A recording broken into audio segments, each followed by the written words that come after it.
Your thoughts on Manny Pacquiao's retirement? One of the greatest fighters we've ever seen. Never ran from anybody. Had completely respected the sport of boxing. Was an ultimate champion. And I have to tell you, one of the nicest human beings you'll ever meet on the planet Earth. I love Mayweather. I think Manny Pacquiao whooped Mayweather today. Manny Pacquiao in his prime was throwing damn near 100 punches per round. No other fighter could do that, and he wasn't on steroids. Manny Pacquiao all day. I might not be as fast as I was when I was 30, but I'm still fast enough to break your nose or do some damage to you. Yeah, and for Manny, it wasn't so much the power, it was the speed and the accuracy and the 2 or 3 punches in a row that just... Stephen A. Smith shared his thoughts on why a rematch between Manny Pacquiao and Floyd Mayweather would end differently. He described Pacquiao as the ultimate champion and a true icon of the sport, someone who has commanded respect since the early days of his career. What stood out most to Smith was Pacquiao's blend of skill, speed, and punching power, qualities he feels are still sharp even at 46 years old. In his view, Pacquiao's present form is as dangerous. Your thoughts on Manny Pacquiao's retirement? One of the greatest fighters we've ever seen. Never ran from anybody. Had completely respected the sport of boxing. Was an ultimate champion. And I have to tell you, one of the nicest human beings you'll ever meet on the planet Earth. I mean, when people, I want to just say this real quick because I know we got to go because we got one more thing to discuss, Mark. Yeah. When people talk about Manny Pacquiao and they say stuff like, well, he's fighting for money. I would like y'all to know that there are people who line up in the streets of the Philippines just to come get some money from him. He's very charitable.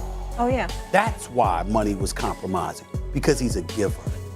He's a special dude. I'ma miss him. Charleston White spoke openly about the long-running friction between Floyd Mayweather and Manny Pacquiao. He claimed that during Pacquiao's peak years, Mayweather stayed away from the matchup, not as a tactical move, but out of fear.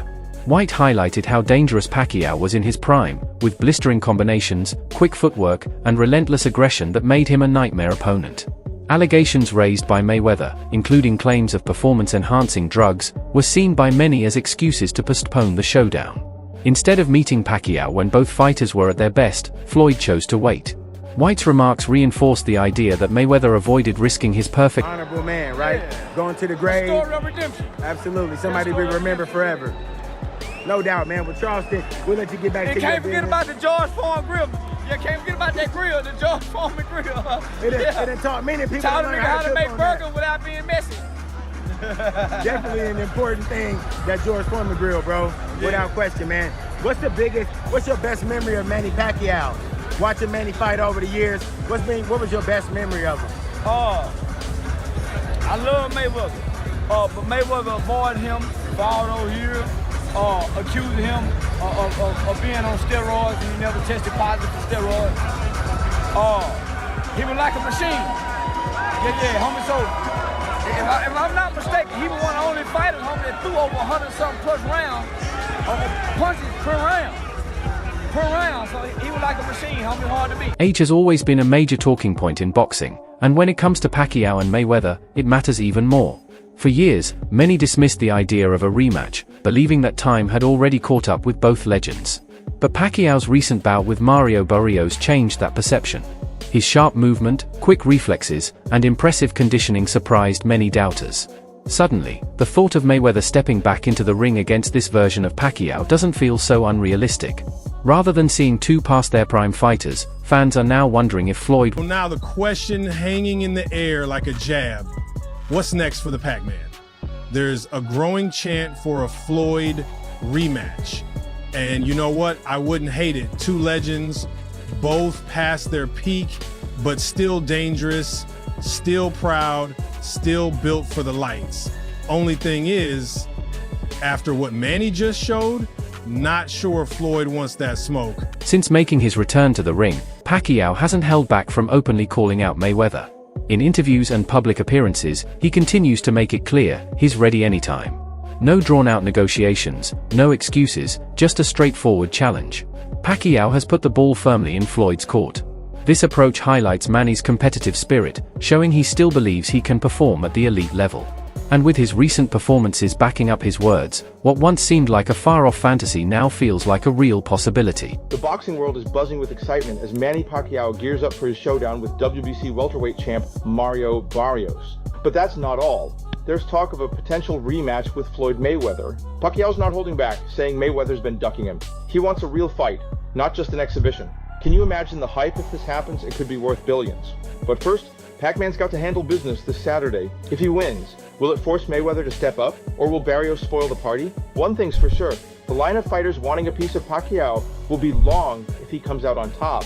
Stay tuned, because this story is far from over. Boxing coach Abel Sanchez broke down why Pacquiao continues to be so effective, offering a technical take on his style. According to Sanchez, Manny's success isn't simply about raw power, it's his ability to deliver sharp, accurate punches at lightning speed. Even after being away from the ring for 4 years, Pacquiao came back with timing and rhythm that caught the attention of veteran trainers. Sanchez pointed out that Manny's conditioning and hand-eye coordination have barely slipped with age. These solid fundamentals allow him to stay competitive against much younger fighters. While many boxers slow down over time, Pacquiao's style is built to endure. Sanchez's assessment only strengthens the view that Pacquiao still belongs among the elite. It didn't seem like Barrios wanted to hurt Manny, and maybe it's the respect. Maybe the greatness was, he was in the ring with greatness and didn't want to do anything dumb. Yeah, like, I spoke to Bob after the fight, who's the trainer of Barrios, and he was telling me he was getting on Mario's ass about that. Like, he felt like he was being too nice, and he told him that you got to take it to him, man. Like, leave all that crap outside. Like, you be mean, you got to take it to him.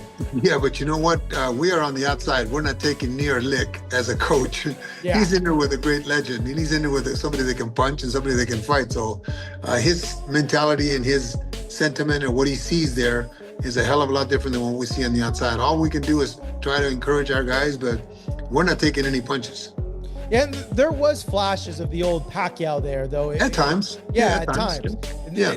Obviously not like before, but, his patent jab straight and then come up top was there. It landed a few times. In the first round, he landed a straight like almost right away. I felt to kind of show Mario like, hey, I might not be as fast as I was when I was 30, but I'm still fast enough to break your nose or do some damage to you. Yeah, and for Manny, it wasn't so much the power; it was the speed and the accuracy and the 2 or 3 punches in a row that put you in trouble. So maybe Barrios was not gonna have any of that. Who knows? But again, it didn't look like the kind of fight that puts people on the edge of the seats. Just covering Pacquiao's career for as long as I have, there was a few things that I noticed. Like, I felt like at times, and maybe this will get better now that he's, doing he said that he's going to come back, that he's eyeing maybe October, November this year to come back again in another fight. He's more consistent. I know when you're older, it's like the old saying, like, you got to use it so you don't lose it, Right. Even without being awarded the official win over Barrios, Pacquiao's performance was strong enough to spark major conversations about his abilities. Many fans and analysts argued that the judges got it wrong and that Manny had actually done enough to deserve the victory. More importantly, his showing reignited the debate over whether he could still beat Mayweather. At this point, the belt wasn't what people were talking about, it was the eye test. Pacquiao appeared sharper, quicker, and more determined. The discussion has shifted from his age to his skill set. And based on what he displayed, plenty believe that a rematch with Mayweather isn't just realistic, it's a fight Pacquiao could actually win. This whole Barrios and Manny thing, y'all don't see what the bigger picture is? Y'all don't think we're going to get a Manny Part 2 coming soon? Y'all don't think so? Because you do know Barrios is the ultimate company man. Mayweather Pac 2? Yeah, I don't see that. I'm more on the Tank. I'm not saying you're wrong. I'm just saying I think that Tank gets the fight. That's what I've been saying. I said I'm going to stand on it that if Manny Pacquiao pulls this off and gets that belt, Floyd Mayweather's coming out of retirement. Not everyone is in favor of seeing a rematch. A significant part of the boxing community admires both fighters and would rather see their legacies remain untouched. For those fans, watching two aging legends battle again could feel bittersweet. A defeat for either man risks tainting the flawless memories of their prime years. Nostalgia carries heavy weight in sports, and the idea of one icon beating the other in a final clash isn't easy for some to accept. For them, protecting history matters more than creating new storylines. Nobody wants to see a Pacquiao versus Mayweather 2. The first fight was a decade ago, and it took too long to happen. And now they both, it's just like, come on, bro. We just trying to squeeze the life out of boxing, for real. Y'all want to watch two senior citizens spar? Because they both pushing 50. And the thing that will make it the most disappointing to me is that we should have had this when they were in their primes. And the fact that if they're trying to fight now, it's just a money grab. They just know they can both get a nice check from it. And why not? That would be the only reason, because they pushed this off so many times. A lot of y'all wasn't alive back then. Y'all wasn't outside. This was the discussion in boxing for a good 6-year stretch. Is when would Floyd Mayweather fight Manny Pacquiao? Is Pacquiao juiced? Floyd's ducking everybody who's actually good. He doesn't want to fight anybody in their prime. This was the talk about. This was the boxing talk for almost a decade. And the fact that they would come back and do it now, it makes me so mad, because I already know people would watch. It would get the views, but it's just going to be disappointing because the first fight was disappointing. Roy Jones Jr., a legend in his own right, stirred debate when he left Mayweather off his list of all-time greats. His reasoning wasn't about Floyd's undefeated record, but rather the level of competition he faced. Jones argued that Mayweather often steered clear of the most dangerous opponents when they were at their peak. While Floyd's resume does feature big names, many of those fights came against opponents who were either past their prime or not viewed as major threats at the time. This criticism fuels the ongoing discussion that Mayweather's legacy may not be as untouchable as many claim, especially when compared to fighters like Pacquiao, who consistently pursued the toughest challenges available. Roy Jones Jr. says Floyd Mayweather isn't in his top 5 boxers of all time because Floyd never fought a boxer that was his equal, and reveals he's still open to fighting Floyd in a boxing match. Look, man, Roy, you sounding real desperate, dog. Because Floyd didn't have Ali as his #1 fighter of all time. I hope you guys understand. This all stems from Floyd saying Ali wasn't the GOAT. Relax, Roy. We get it. You just overwhelmingly love Muhammad Ali for some reason. I don't care if you got Floyd top 5 or not. Floyd's my #2. I feel like if he's not top 5, your list is already trash. But all I know is he's way above Roy Jones Jr. Roy was a PED cheat who got exposed when he had to get off him. And he didn't fight nobody. Roy's resume's empty. It's a skeleton. We got James Toney. Outside of that, it's nobody legendary on his resume outside of Toney that I could think of. Roy was a great fighter, one of the highest peaks in modern boxing history for sure.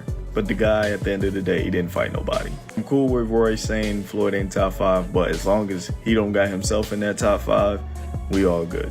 You guys let me know how you feel about this. I think Roy Jones looks really desperate. I think he really is seeking attention from Floyd. It's getting really bad. The road to their 2015 clash was anything but smooth, marked by setbacks and bitter accusations. For years, both sides pointed fingers over why the fight hadn't happened earlier. Negotiations repeatedly collapsed over issues like drug testing requirements, revenue splits, and television rights. Although Pacquiao ultimately agreed to most of the terms, many fans came to believe that Mayweather carried more responsibility for the delays. A widely held belief among boxing enthusiasts is that Floyd avoids a second fight because it could put his flawless record at risk. Biggest fight in boxing. I do think that Pacquiao was willing to face Mayweather in this situation. He just didn't want to agree to those stipulations. And if the stipulations aren't too ridiculous, I think it is ducking. Pacquiao would then face Joshua Clottey instead on the 13th, and Floyd would go on to face Shane Mosley. Pacquiao beats Clottey by decision, and Floyd beats Mosley by decision. Half a year after the initial negotiations fell through, Pacquiao takes a U-turn and actually agrees on the 14-day blood testing. With the new stipulations, Team Pacquiao had a new offer to offer Team Mayweather. And the way they saw it, if there was no testing dispute, Floyd should be eager to take the fight. So Floyd was given a deadline to accept the deal. Top Rank was very public about this and even gave a countdown on their public website. However, one thing that needs to be considered in this situation is that Bob Arum never disclosed the actual conditions of the contracts. That's it from us today. Make sure you hit the bell icon so you don't miss what's coming next.